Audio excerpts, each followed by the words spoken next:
Good morning, my name's Julie from So Unique and I'd like to welcome you to Vlogtober day 30, and I'll pop all the links down below where you can find me on social media and on the high street.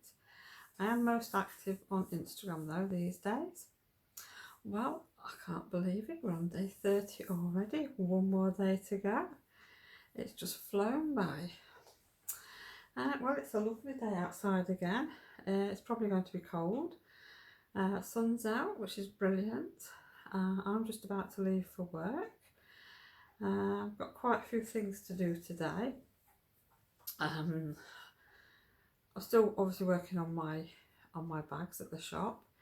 I've got quite a few orders to pack up today, which I think I need to get them done first off and get them out of the way. And then somebody's asked about a tutorial for my drawstring bag, so I think I'll probably, if I've got time, depends how my day goes, I might try and do that this afternoon, and then at the end of this vlog I will put it in then, so it'll just be one clump at the end, and it's just going to be how I make my bag, template size, things like that. So yeah, so it looks like I'm going to have another busy day again. Well, getting the priorities right this morning. I've just arrived at the shop and I'm getting the kettle on.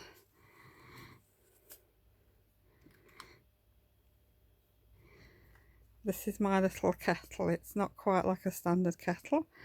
It just heats up what I need. It can get quite noisy though.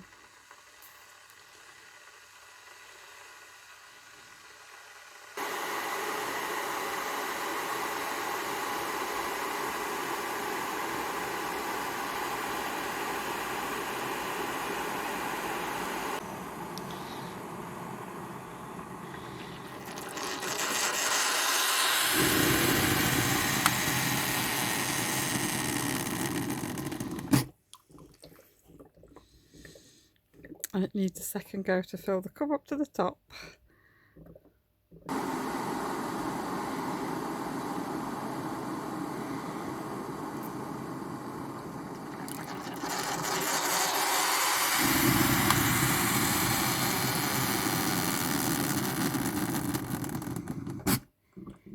Oh, this is one hot cup of tea. Even though it's got its little protective sleeve on, it's still red hot, so I might not be able to carry this. Well, I've just received some very happy post. This is my Rose's Moments Beatrice Potter subscription. Now, I ordered my subscription in September and it was posted out in the beginning of October, about the 8th I think it was, and it never turned up. So I got in touch with Rosie and she very kindly reposted for me, because it had shown up on a tracking that it's not been delivered. So obviously it's a new post day and couldn't find me because I had it sent to work.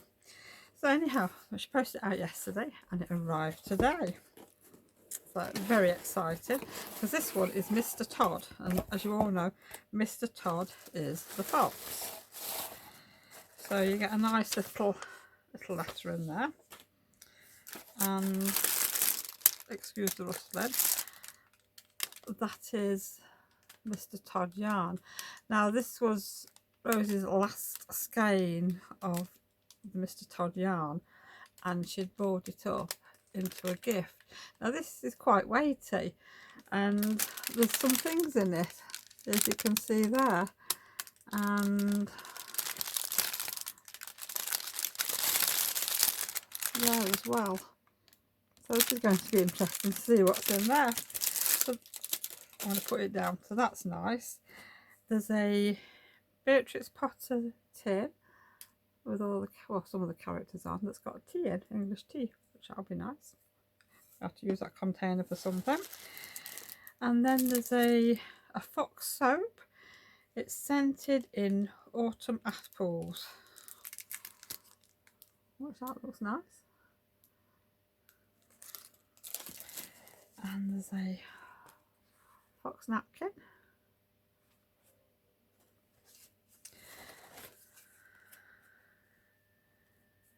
Oh, and that's the tag off the yarn.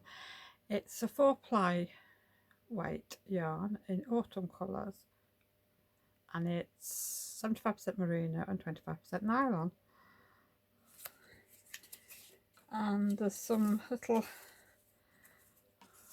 fox tags with it, which I look forward to using them. There is a nice little fox badge. I don't know if you can, oh gosh, I'm all fingers and thumbs here. That's it, I think it's focused on that. So that'll go with my collection of Beatrix Potter things. And last but not least, there is a sock pattern. Now this sock pattern looks really nice. It's got a patterning down the front of it. It's by Nancy Bush. Try and show it you without giving anything away, but I don't know if you can see that. That looks really nice. I quite fancy trying that. Don't know when. It'll probably be next year. I need to sort of finish off what I'm doing. As you know, I've got a few samples to make for Yorkshire Yarn Fest, and I've got my Strictly socks to do. I think one day I'll probably share my whips.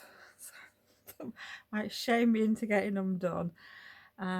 Maybe my yarn stash that I've got, because that seems to be growing. I'm not using it, and I need to use it because it's silly having it sat there. So yes, I'm really pleased with this.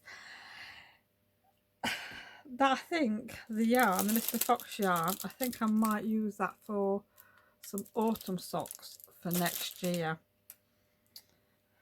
And if I can improve sort of my pattern knitting on my socks, I might try the pattern, keep the pattern for then. So yes, I'm looking forward to doing them. So that's going to go on my to-do list. My to-do list is just getting longer and longer. It's ridiculous. I need to do more sewing, more knitting, less sleep, and I should be okay.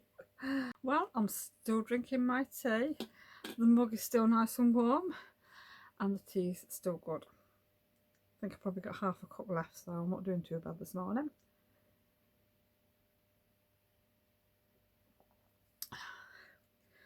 So now I'm going to be cutting fabric and packing orders. I think this might take me a while. Well, that's been a busy morning of packing orders. They're all done. Now I just need to take them to the post office. Well, I think I deserve a cup of tea now after all that. Do you know, time's getting on. It's nearly 2 o'clock, and where's my day gone to? I think I spent my day with customers and packing. No sewing today. So I'm going to have to do more when I get home now. Never mind. Can't help days like that. Yeah, well, I'd just like to say thank you to anybody who's placed an order with me over the last few days. It's lovely. Thank you so much. I do appreciate your custom. Yes, everything's in the post today. So keep an eye out. You should get them soon. So now I'm going to put the kettle on and make a tea. I'll probably go and get some lunch as well, I think. Might have a jacket potato today. Let's see what he's got. Well, after all the problems that I've had with the sewing machine down here at the shop, I've been toying with weeks and weeks whether to get a new sewing machine to replace it. Because I think, to be honest, I think it's just worn out. Even Kevin thinks that as well. I mean, it's been on the go. I mean, okay, it's not sort of 20 years, but I think it has come. It's coming to the end of its working days, because it's just not performing at all. So I've got one at home, my semi-industrial one that I use, which is a Genome 1600p professional, I think it is. I don't think they do that anymore, because I've been looking for that one, and it just keeps saying out of stock. But anyhow, I was on one of the sewing machine places that I buy. I think it's GUR here in the UK, and cause that's where I bought my cover stitch machine from. Probably was it last year or the year before? Yeah, and they hadn't got the 1600 in P. It was out of stock. So I was just scrolling down to see what else they'd got, and there was sort of the same machine, but they've changed a bit of the colouring. It's not all one colour, it's like two colours now. And I thought, oh, so I read it and I thought that reads the same as the 1600p. But anyhow, this new one, I think it's the HD9, I think that's what it's called. So it's a heavy duty. It's all got the same speed, everything. I think the only change to the machine that I've seen on YouTube is that the bobbin, so we have metal bobbins and they are a lot bigger, which is going to be fantastic, but the bobbin case is half the size, so that's unusual. I'll be looking forward to see how that works. But you can use the big cones of thread on, which is good. I mean, I tend to use white or a pale grey in my sewing, so I'm not forever changing threads. It's very fast. Like I say, it's a semi-industrial one, and I love it. And it'll go through quite thick pieces of fabric. The demonstration on YouTube, I think, said it went through 16 pieces of denim. So I mean, that is brilliant, and it's not a noisy machine. It's not clunky or anything like that. All the feet are metal.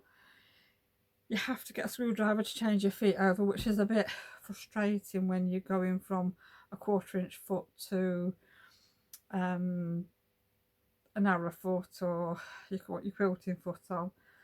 And I was going to buy one for home and bring my other little machine down here, but then I thought no, and I kept thinking no, I'm not buying another one.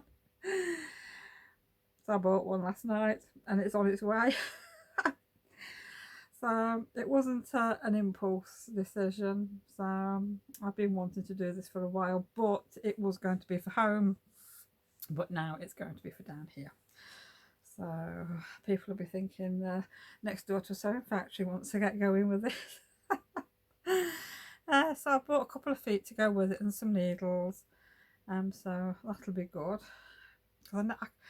With these, because they're sort of hardened needles, I can never remember what size I buy, but I've got it written down this time so I don't make the mistake of buying the wrong ones.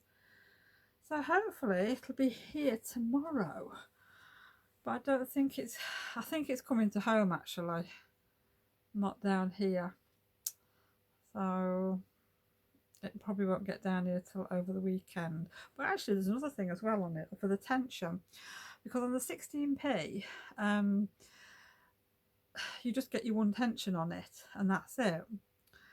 But on this HD9 one, there's like two tension areas, one for ordinary thread and one for thicker thread. And once you've set it, it remembers it and you can just swap between threads. So that's going to be good. Because I must admit, I don't tend to use thick threads. But yeah, I'm looking forward to it coming and having a play, because I think the thicker threads will be probably quite good for maybe bag making if you're wanting to use heavier weight fabric like the canvases and things like that. So yes, I'm looking forward to that. So it's like Christmas has come early. Well, that was a bit of a waffle, wasn't it, about a sewing machine? Still, can't be out. I think I'm just getting a bit excited now because I've got a new toy. Right, I've been asked if I will do a tutorial on making one of my drawstring bags. So I'm going to do that today. And I will put all the sizes somewhere. They'll probably be on the screen to start with, I think, and I will put them all down in the I can't get my words out today, in the description box. So yeah, that's my job for this afternoon. I think I'm just going to stop down at the shop and do this because there's light here. I've got a reasonable size cutting area, so I might as well. So I hope you enjoy it anyhow. Well, it's an exciting day today, isn't it? Again, I've just had a delivery, 2 bolts of fabric, and it's Scooby-Doo. And I love Scooby-Doo, and I can't wait to make something with it. I mean, that's the first one. That is the gang. It's lovely, it's nice and bright. And the second one is the mystery machine, and I think that's wonderful. Obviously, if you're a fan of Scooby-Doo, obviously clothes, bags, anything really. I think it's going to be bags for me. So yes, watch this space and we'll see what we can create. I've got to use this new machine now, haven't I? Well, lunch has arrived. Jacket potato with cheese, and I've got a nice cup of tea, which is probably getting cold again, so I'm looking forward to that. Well, I've had a question on yesterday's vlog about how is there a way of knowing when you pick a kitten that it's going to be sort of friendly and loving and things like that. And to be honest, I don't think there is. Cats are not like dogs. I mean, with dogs, you usually know what the mother and the father are like, what their temperament's like. But with a cat, you don't.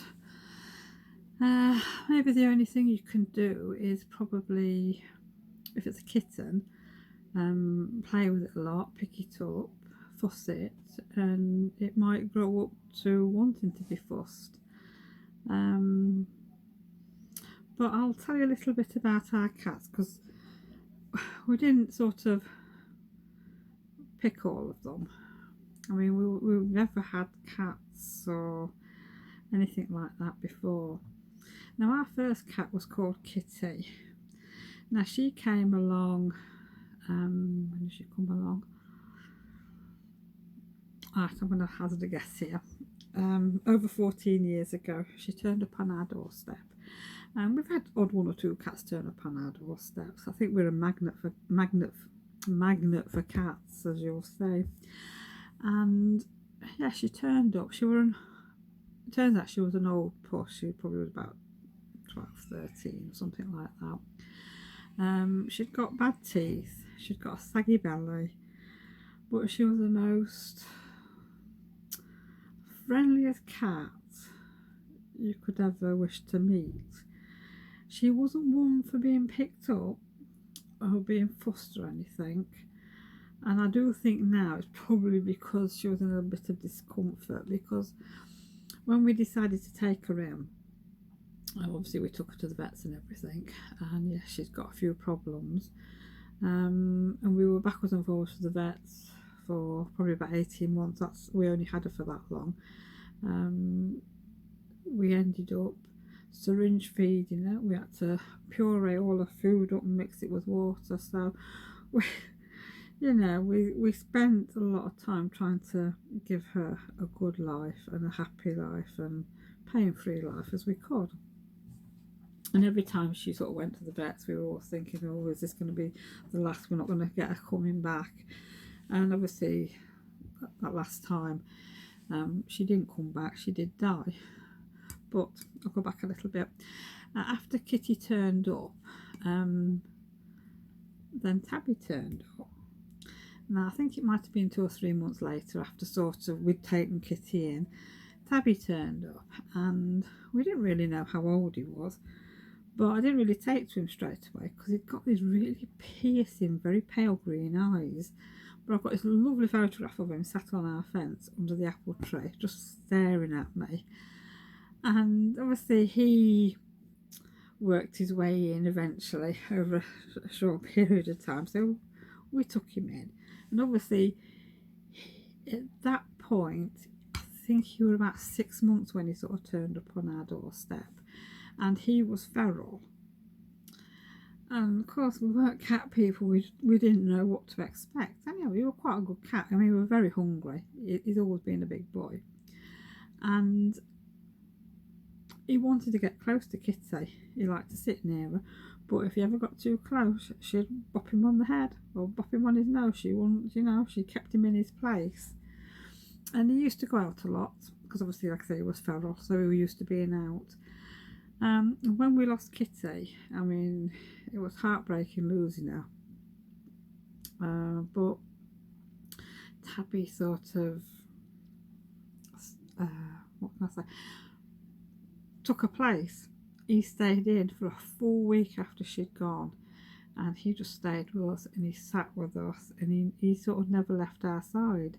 And then after that first week had gone, he started going back outside again, but he never stayed away for too long.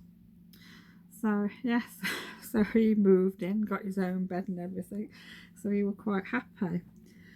Then must have been a few years down the line, a friend of mine, her husband knew somebody who had got a kitten, and they didn't want anymore because I think they both worked, and I think the kitten, his mother was feral and had kittens in their garden, so they obviously took one in. So we took him in because I thought, I can't say no to this, because where he lived, it was a bit of a rough area, and I just thought anything could happen to him. And he was 4 months old. Oh, he was so cute. So we took him in. First time we'd ever had a kitten. Oh my word, he was a monkey, and he's not changed. Because we had to keep him in for so long, and we kept him in longer because he was just, I just couldn't let him go out. He was too small. But he was a devil. You knew when you got home, he'd be waiting to race to the front door to try and get out before you got in. Oh my word. He's still a devil now, but he was such a loving kitten, and he used to come and sit on your lap, he used to sit at the side of you, and he was so friendly, so nice, and he still is. He likes to be fussed when he wants to be fussed, and that's it. So yes, so Tabby accepted him, that was fine. Then it must have been about 2 years later, we've got a charity shop called Bark near us, which is an animal sanctuary type of thing, and in the window they post pictures of cats and dogs that are needing a new home. So we saw this picture of Elsa. Oh, she was so cute, and I thought, you know, I've got to have her. So obviously the story about Elsa, I mean, she was about 3 years old, so she is just around about the same age as Charlie. Her story is, I mean, we picked her, but I felt so sorry for her. She was one of 10 cats that were shoved in 2 cat carriers and dumped in the skip outside Bark. I mean, that must have been horrendous, because she was so frightened of people and children. But when we went to see her, there was her and her brother in one of the cages, and you just know when you want that cat, and we wanted her. And at the time I thought, oh, we can only take 1 cat on, but afterwards I thought, you know, I wish I'd taken her brother as well, because the brother was quite friendly. Elsa was very timid. She just sort of sat at the back of the cage and just watched us. Anyhow, we decided wanted Elsa, that was that. So a few days later they brought her up and to see how she got on with us, and she was actually okay. We bought her an igloo and everything, so she spent a lot of time in there hiding, but she seemed to take to Jake, because I've got lots of photographs of obviously when she arrived, sat with Jake. So yeah, she were okay, but I think she really took more to Adele. She's Adele. She still is Adele, or Adele. But she very timid. Everything frightens her. I mean, even now. I mean, her and Charlie must be around about 6, and Elsa never liked the grandkids coming at all, especially when the youngest one was, or youngest two were little, because they'd got no idea of really how to sort of be around cats. It was just something, oh, let's go and fuss Elsa, run after and try and grab her, and of course she was absolutely terrified. And so every time somebody knocks at the door now, poor old Elsa just runs for cover. So, and her safe place is in Adele's bedroom. She knows it's just her, or her and Adele, and that's her safe place. I mean, she does come and sit next to her. She will come and want fussing. She's very, very friendly when she wants feeding. So there you go. So yes, so we picked her, and then our last cat, which obviously you don't know anything about because I've never mentioned him. We called him Binks because he was pure black when we found him. And I'd heard this cat outside, just assumed it was one of ours or somebody else's. Then, yeah, a bit later on that day, Adele had gone out and she could hear this meowing in the bushes. So she went and had a look, and there was this feisty little black kitten, absolutely terrified it was, but it was starving to death. Anyhow, she coaxed it out of the bushes with some chicken, and the poor little thing was only, I think he was 9 weeks old, and he was full of fleas, and he was so tiny. And all you could see, we've got some photographs of him, and all you could see were these great big ears on this little head.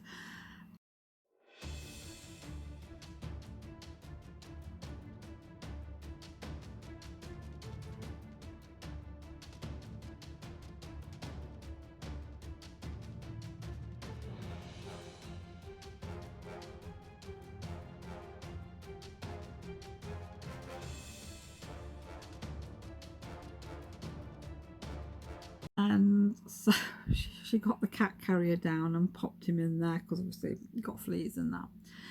So then she phoned me up, and it's like, well, guess what I found? And it's like, what? A kitten. And I thought, oh my word. So we got him booked into the vets, got him all his flea treatment, and him looked over, and he was okay. And yeah, we took him in, kept him. He slept in our bedroom for quite a while in his cat carrier because he was obviously too small to be left on his own downstairs.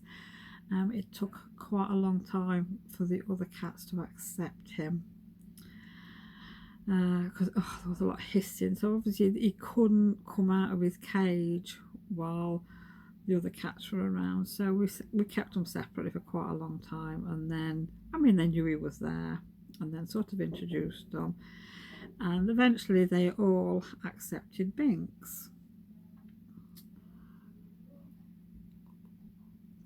But Binks was a bit of a character. I mean, I've never known a cat like him. He was so loving but so mischievous. He was up on the worktops, he was sat on the windowsill, he wanted to be into everything. He wanted to know what you were doing, where you were going, everything. So obviously as he was sort of growing up a bit, we couldn't let him go. So he used to go out in the back garden, and we put a long lead on him and tied him to the washing line so he could run around the garden.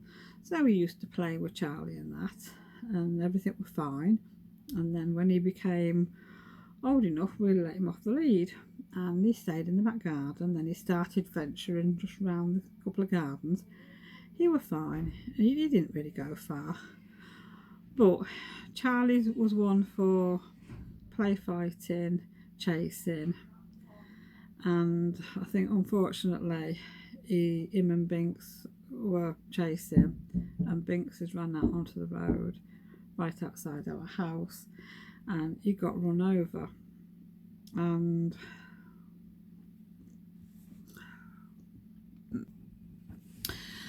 he was well, I think he was killed instantly, really, because when Kevin came home from work, he come in and said there's a black cat across the road, it's being run over, where's Binks? And I said he's outside. So we went out, and of course it was Binks. And I said after that I wouldn't have another kitten. I said I can't go through this again. And if I found one in the garden again, of course I'd take it in, but I have now got to think of Tabby, because Tabby's getting old. He's a funny cat. He stresses about everything. He gets upset about things, and if he's upset and stressed, he starts weeing in the house, which is not good. So that is really another reason why we've got Tabby. I couldn't take another kitten in, but it would be hard, because if I found another one I'd want to keep it. So I'm just hoping we don't find one, so I don't have to make that decision, because that, yeah, it's not very nice. When it was terrible when we lost it, awful. So yeah, so that's my thing about cats. So really, I think if you were going to choose one, I think sometimes the cat will choose you. Yeah, I mean, I know people have got cats and they don't like being forced, they don't like being picked up, and they're quite nasty about it, and I don't really think there's a lot you can do, not with a cat. But you can train cats though. I mean, Tabby learned to sit and to stay, and he knows what no means. Even now he knows what no, and he knows when he's in trouble and he's done something naughty. But apart from that, yeah, that's probably about all I can say. I think I've rabbited on enough about cats now, haven't I? You'd be sick to death of it.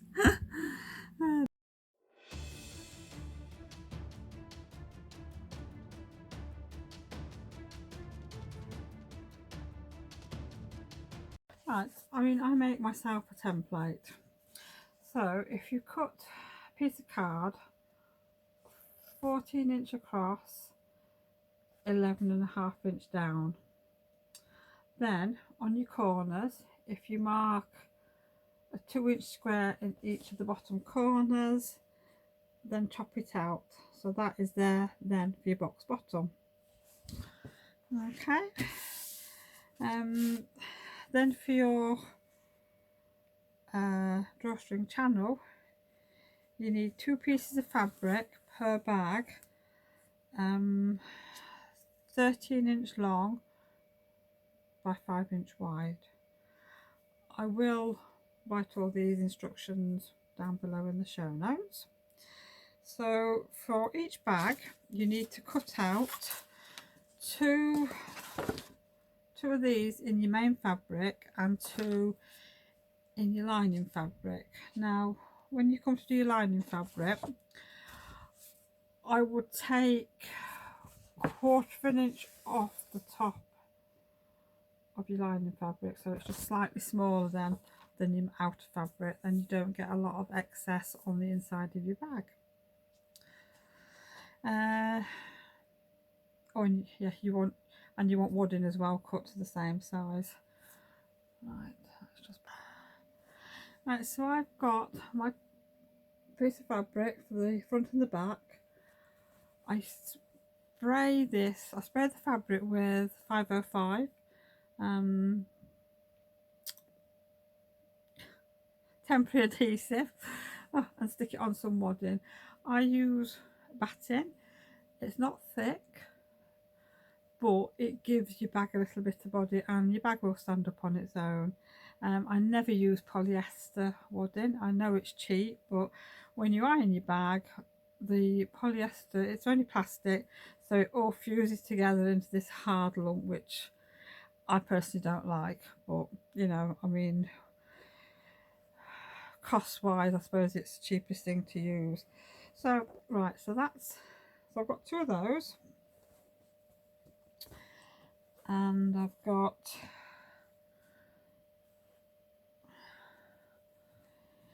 my inner, so you can see my inner is slightly shorter at the top than the main bag, so that's what you want.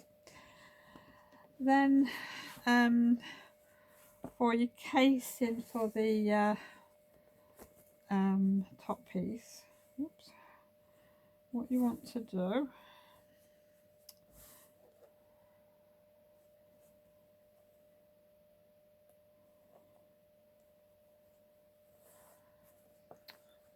one piece of fabric.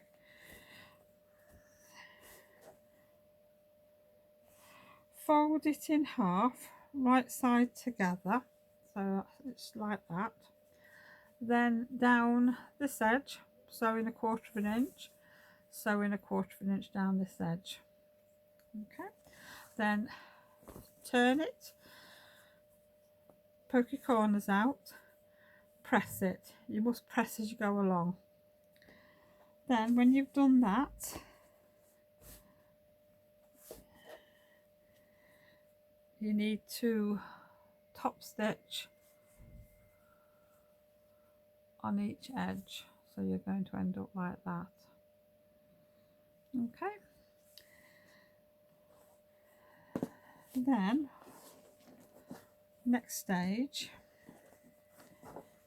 just move all my bits out of the way, and I'll just re-angle you. I'll be back in a minute. I'm hoping you can see this okay.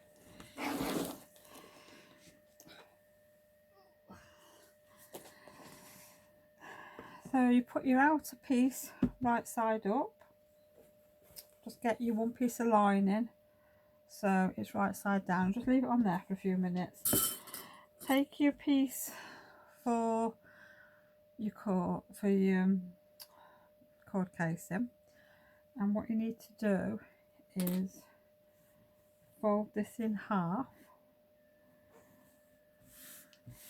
Just make sure it's nicely pressed, and just make sure your edges match up nicely,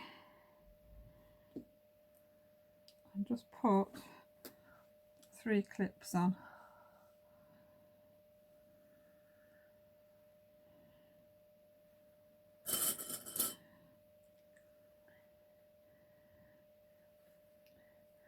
So it's like that. So you've got your opening there. Then what you need to do is lay this channel on top of your bag, and you can fold your main fabric. Actually, I'll show it you now. If you fold it in half, put a little crease in it, and you could always put a pin in it. I'm just going to put a clip on it so I know where it is. Then fold that in half, put a crease in that or put a pin in it, then line up your 2 marks, or you can just eyeball it, and then you clip the channel to the front of the bag.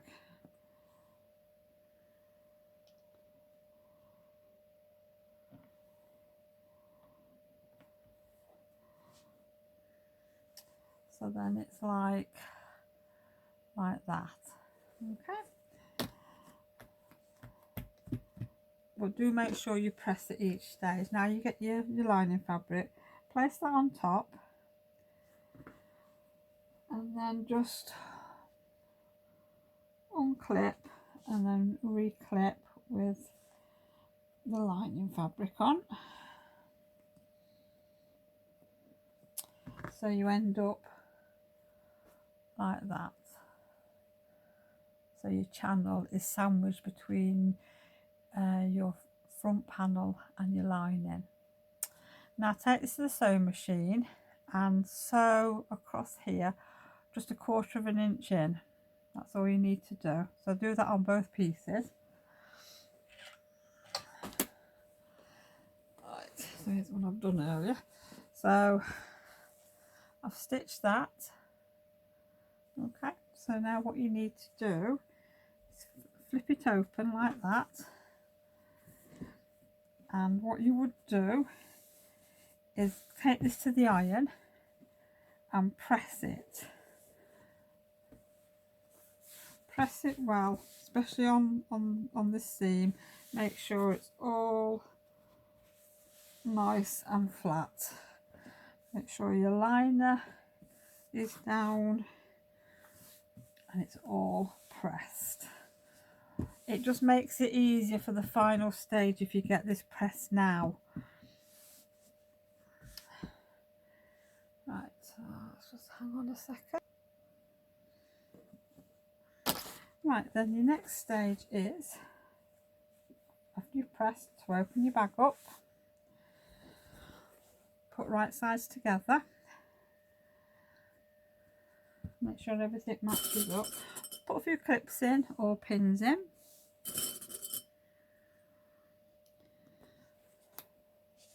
Don't forget to leave an opening. So I tend to do mine on the lining, and I'll just show you where I'm going to sew. So what I've done, I've just pinned this, so you need to leave enough room here so you can get your hand in. So I'm going to stitch from this corner to this clip, reverse, start from this end to this clip and reverse, and then you've got your opener, that's for turning. Okay, so what you do then is make sure you match your seams up here.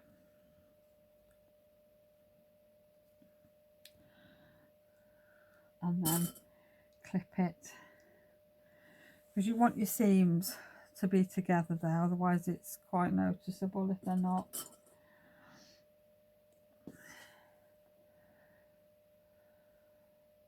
I mean, I always clip, or well, I don't really use pins much these days, but I prefer to clip. So you can see where I've got the clips. So I'm just going to do that to the other side now.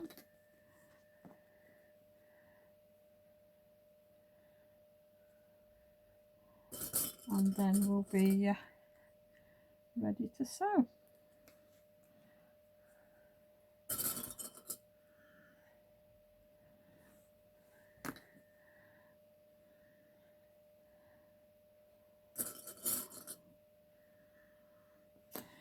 Right, so that's the all pinned. So what I'm going to do now is obviously stitch across there, leave your opener, stitch across the bottom,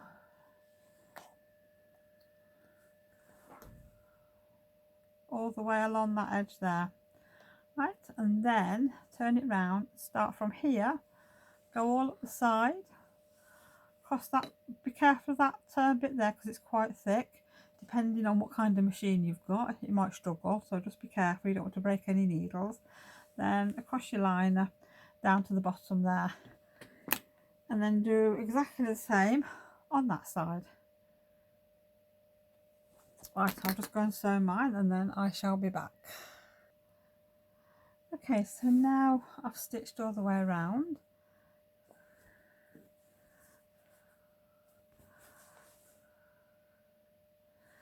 So now it's time to do the corners. So if you've watched my last tutorial on that little Christmas bag, it's very similar to that. So you're going to match that seam to that seam. So just pop your fingers in the corner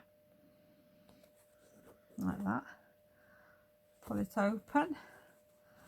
Now I like to splay the fabric on either side, and I can see what I'm doing. So then you just put seam to seam there, pop a clip on it, there you go, it's nice and flat. Now I mean, I'll put another couple of clips on, but you do whatever's comfortable for you. So then you're going to stitch across here 1/4 inch in, and you'll do that on all 4 corners. So I'll be back in a minute. Right, I've done all my corners now, so now I'm going to turn my bag.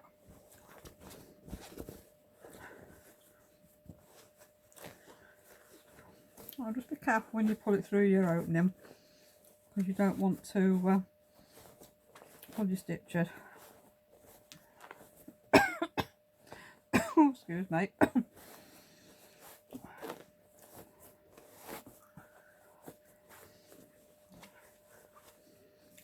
So I've got plenty of room to put my hand in, because you need to get in here and poke your corners through of your front part of your bag, like that.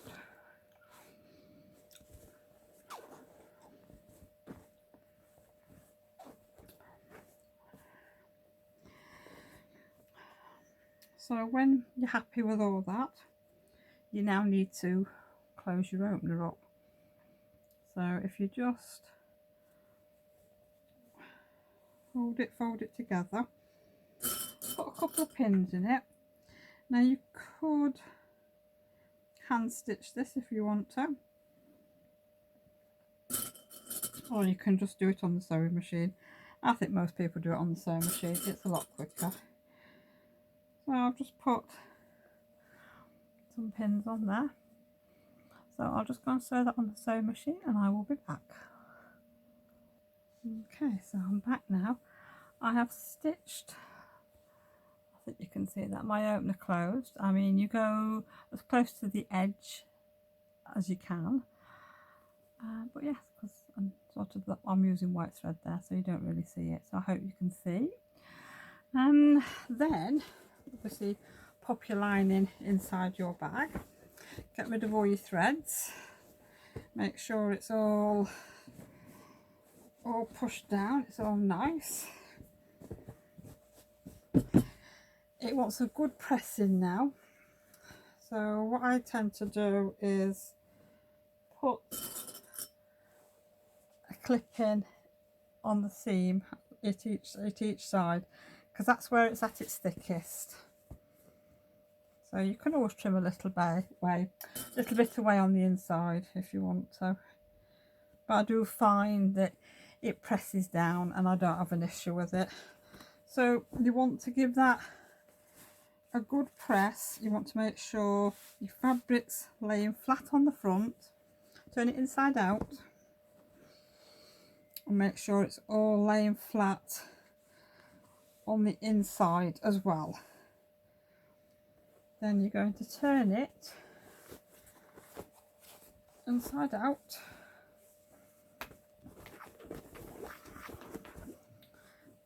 and then you will sew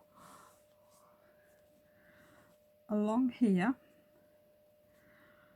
1/4 inch in. So if you've got a quarter of an inch foot, make sure your little edge bit's going down that channel there, and you will stitch. Make sure your stitch length's a bit bigger, because if it's too small, all your fabric here will pucker. So I will show you one that I've already done.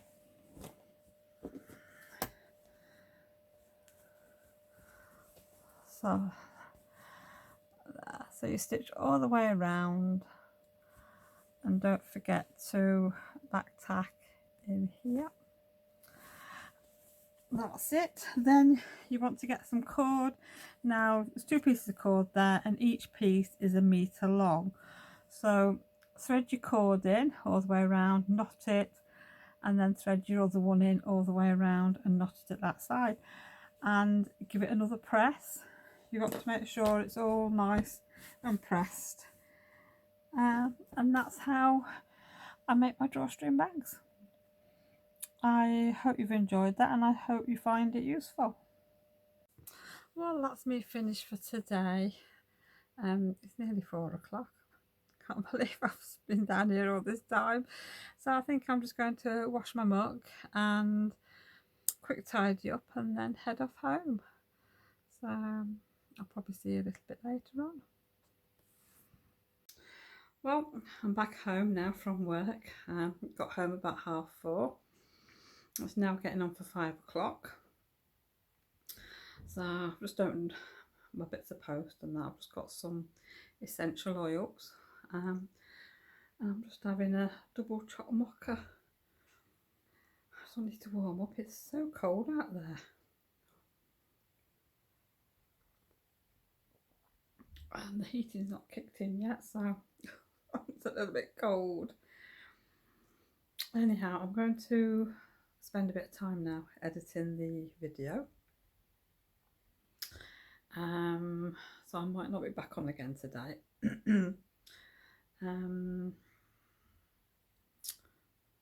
Yeah, so I think you've probably had enough of me waffling on today. It's just been one of those days, isn't it?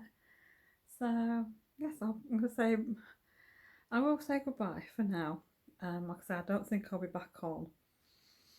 I've got a few secret squirrel projects to do, as I'm in 3 swaps, and I think the due date for one of them is just a couple of days now. So I need to make sure I've got everything for that. And I can't share it, but I will do some filming and keep it all for a later date when I know everybody's got the packages and open them up.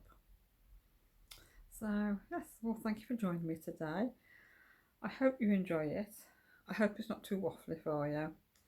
And I'll see you all tomorrow for the last day of Vlogtober. Bye.